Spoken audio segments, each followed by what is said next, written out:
Warning: our YouTube channel and its videos may contain scenes, language, and content that may not be appropriate for all audiences.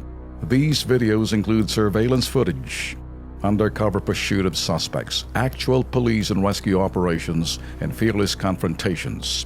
If you do not approve of the content, please do not watch our videos. If you wish to continue, we strongly advise that you proceed with caution. Viewers' discretion is advised. I'm sure marami hong matatamaan dito, kaya bato-bato sa langit. Kung tamaan, buti nga sa inyo. Ito, traffic lights. Binabaliwala lamang ho ng ilan po natin mga motorista. Kung saan po to, panoorin nyo. Baka kayo ho ang namin pong nasagi po namin pong camera.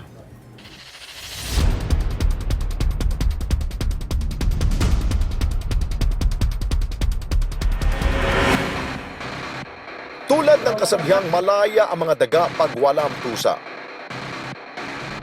Pagsapit ng dilim kung saan wala ng mga traffic enforcer, ang mga motoristang dumaraan sa Maria o Rosa Street hindi na sinusunod ang traffic light. Kahit pula na ang ilaw, wala silang pakialam. Sige pa rin sa paghataw.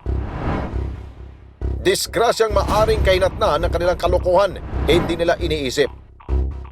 Ang mga pedestrian tuloy ang nalalagay sa langanin at maaring mahagip.